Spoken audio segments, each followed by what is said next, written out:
common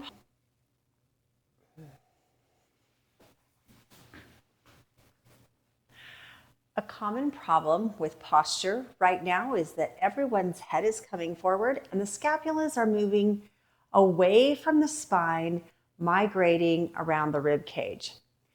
Now, there are some exercises that make this correction easy.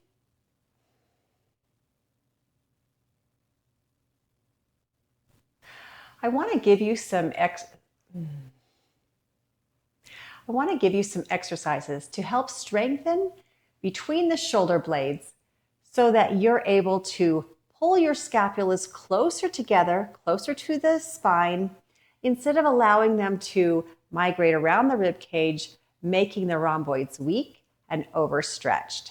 Also, the levator, which attaches up to the neck and the back of the head, can be very painful with that shoulder and head forward posture. So let me give you some exercises to help correct that and help you feel so much better. The first thing we're going to do is just do a little bit of an assessment to see where you're at with that. If you lay on your back with your feet bent up and you bring your arms out into 90 degrees, can you get your fingernails to the floor and keep your rib cage down? If you find yourself arching your back, picking your rib cage up to get your arms to the floor, that's not a correct assessment. So keep your ribs down, bring the back of your arms to the floor, and are you able to rest the back of your arms on the floor?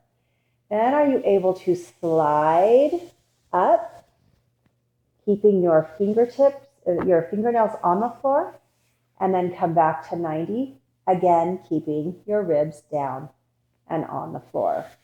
If you're not able to do that, that tells us that you don't have the external rotation in the shoulder, but also that your shoulders are pulling forward, that they're resting in internal rotation, and that is worth correcting. So one exercise I like to do on the floor is with a Pilates ball. You could use anything really. But if you come onto your back, if you come onto your stomach into a cobra position and you hold on to the ball, are you able to pull up into a cobra position? Really engaging your rhomboids, engaging your lats, engaging your triceps, and hold this position for about 30 seconds. And then come down. That's a great one to strengthen everything on the back of the body, particularly the back of the shoulders. Really love that posture. Another exercise that I like to do, if you have a band, hold it about shoulder width apart. You want to find one that's the appropriate strength here. Your thumbs are going to be pointed inward. And as you pull the band apart, you're going to externally rotate your shoulders so your thumbs will rotate and point up. Now, some things to watch with this are when you externally rotate your shoulders, what is your rib cage doing? If you find yourself pulling your back to get into extension to get that kind of range of motion, that is not what we're after here. So engage your core, hold your spine in neutral. The spine doesn't move. This is all shoulders. Externally rotate and then come back to normal. Thumbs pointed in, engage your core, rotate your shoulders up, and then come back. Do like 8 to 10 of these. Really paying attention to is one arm stronger than the other? Again, holding your spine in neutral, externally rotating your shoulders as you pull apart. That is a great one.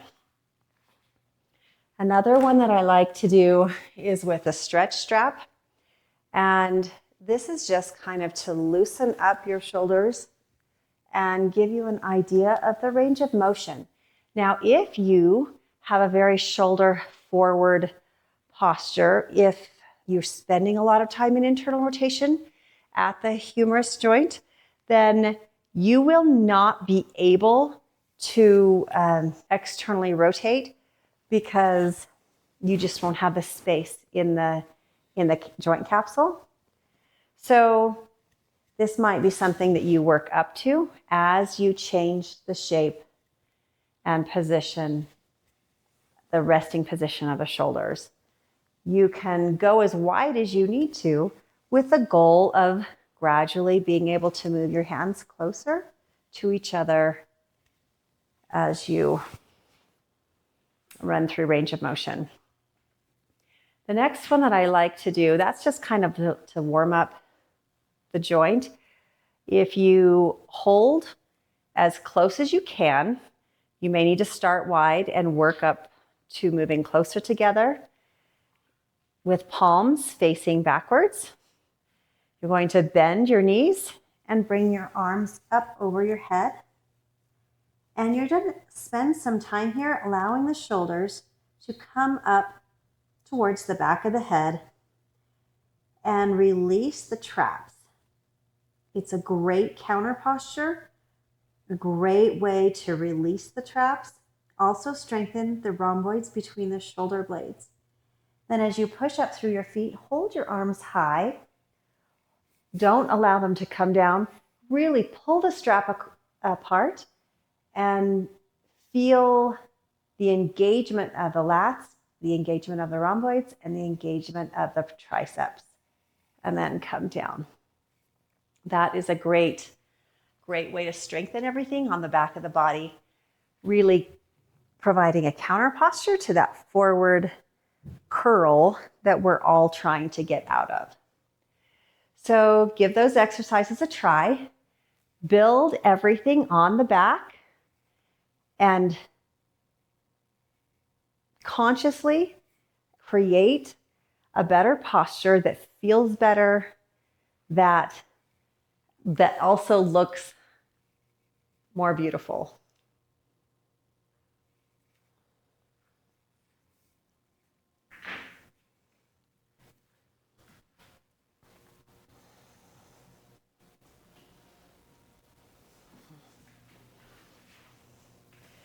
Another exercise that I like is if you come down into a prone position, face down, you're going to bring your toes together, your heels slightly apart, and bring your toes up 10 inches. This is a foundation training exercise called a prone decompression. Now you're going to bring, your elbows are bent, and you're going to hover your arms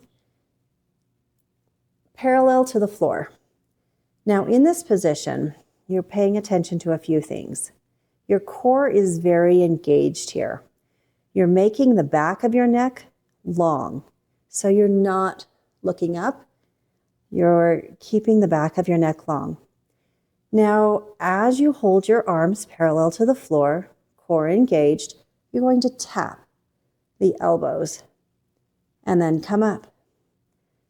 Again, we're holding a stable spine by really engaging the core and tapping the elbows, engaging the lats, strengthening everything on the back of the body, strengthening the rhomboids, improving the position of the scapula, and again, improving your posture.